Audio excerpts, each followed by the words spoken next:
This trail, depicting queer social spaces, traverses through the British Museum and isolates 5 items from the early modern period that depict spaces of queerness and queer culture. Traveling from 17th and 18th century England and France to Ming China, Tokugawa Japan, and Ottoman Turkey, this trail considers how public spaces were used to cultivate queer networks and cultures, even if the spaces themselves were not fully reserved or even created for queer people. In focusing on queer spaces, this trail departs from other queer trails to reveal how the queer community has always found a way to congregate and cultivate a network of community and belonging, despite legal restrictions, social norms, and traditional gender and sexual roles.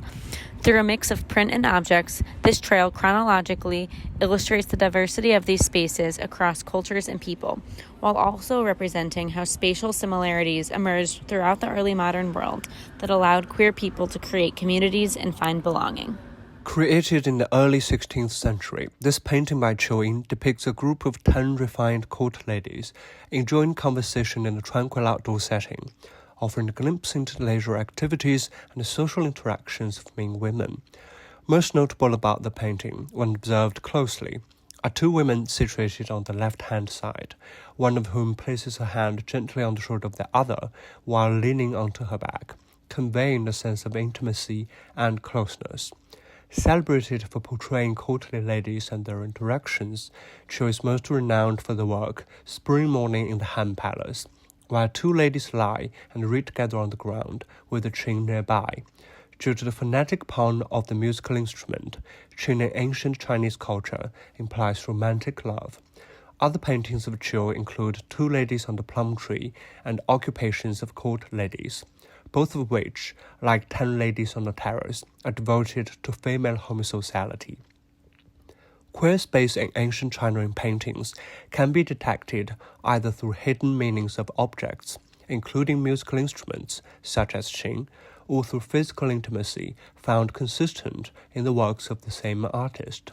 Court ladies were confined to limited space which, as argued by Zhang Zaizhou, was conducive to both volitional and involitional lesbian love. A lack of recognition for female sexuality did, however, ironically engender a kind of female homosexuality that protected lesbian love and fostered intimacy among women. The object seen here is a brass token in the shape and size of a penny from the year 1671.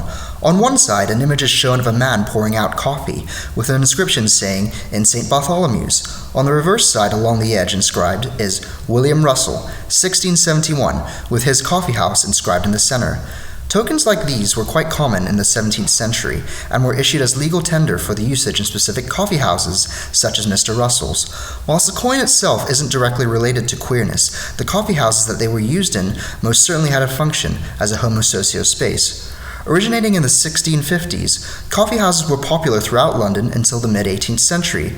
As an exclusively male establishment, men from all different kinds of backgrounds would come to gather and socialize here, where they'd be served coffee and tobacco, all for the price of a penny, hence the tokens. A particular kind of customer, however, was frequently found in these coffee houses.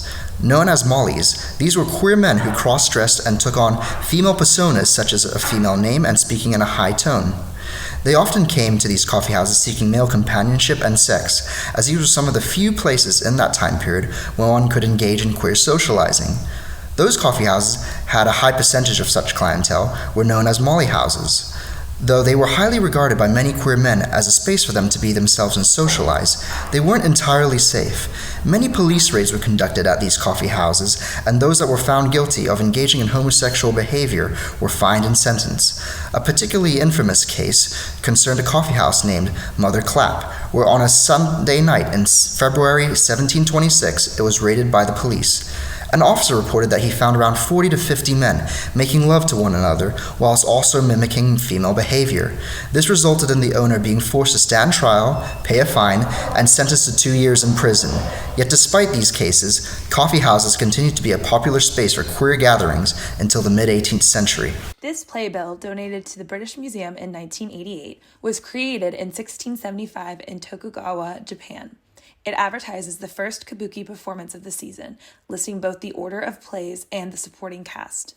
The playbill is an early Japanese woodblock print in ink, also known as a sumizuri, and illustrates male kabuki actors mostly dressed in the fashion of wakushuzuki, or older male, as illustrated by the shaved crowns and pates of their heads and the capped sleeves of the robes.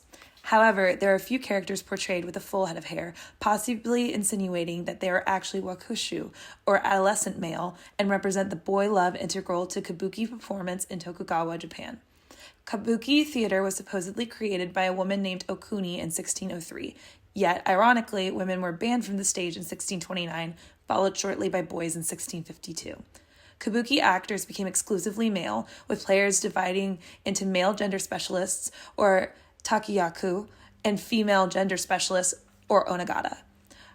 Kabuki theater represents a queer social space in that the onagata actors created sexual fascination with their gender acts of female likeness. Male-male love and its performance aesthetics shaped onagata gender roles, creating a space in which homosexual relationships between adult and boy were idolized as beautiful and natural. Kabuki became a queer atmosphere in which audience members could construct the actor's body in accordance to their preferred sexual configuration and enjoy a provocative display of homoeroticism.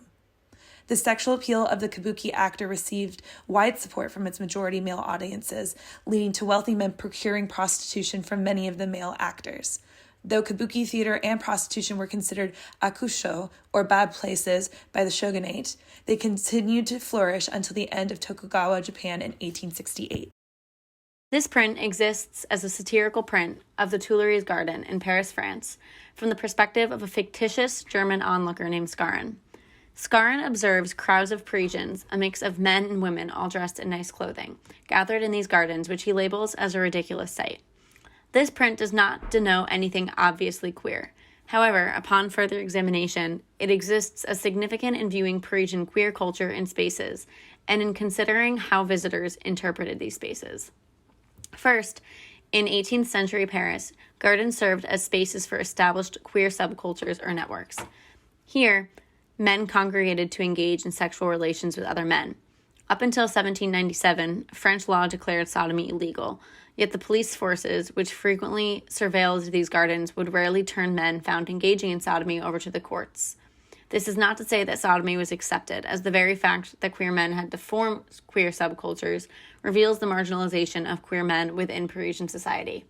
Rather, at this time across much of northwestern Europe, a new sexual regime had been ushered in that rejected previous levels of acceptance of sodomy, forcing queerness to the outskirts. Second, this print, as produced by a German publisher, reveals the foreign perspective of these gardens. To Skarin, the scene is a mockery. There is a clear lack of understanding of the ongoings. Interestingly, many foreign travel writers publish descriptions of these gardens, labeling these spaces as sites of vice, but never mentioning sodomy explicitly. This sketching thus follows suit, begging the question of what this publisher viewed as a mockery.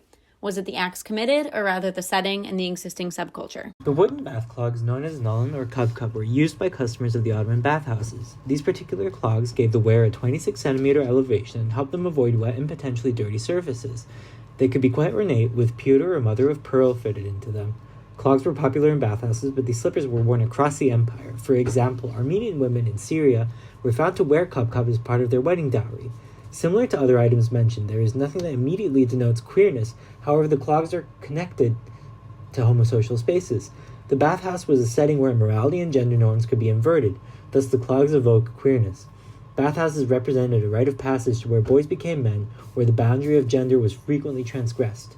Historically, accounts from the Abbasids and later the Ottoman intellectual class described homoerotic acts in the hammam. Sometimes beardless men would be hired to avoid sexual temptation. The fact that one must disrobe to use the baths is a transgressive quality associated with the hammam. Khalid al-Ruhayyab also notes observations made by E.W. Lane, a British writer, about the pederastic relationship in the baths, where beardless boys were responsible for cleaning customers in closed-off chambers, supposedly where sexual encounters took place. Again, the transgression of nudity is also brought up as something which could lead to the improprieties between the employee of the hammam and the client. To go even further, it is possible to see how the clogs were representative of a culture that was buried in the past. Prominent figures in Islamic society, such as Abd al-Hani al-Nabulsi, a Sunni scholar, where accused of sodomy and boy-gazing, tied to his Sufi background. The bathhouses were certainly a homosocial space, yet the Ottoman Empire and Islamic courts struggled with its pervasiveness. The Ottoman courts resisted providing the most severe punishments to sodomy and boy-gazing, yet they were extremely reluctant to refer to the crimes without using a euphemism. The bath clogs have a value as a bridge to this point in time.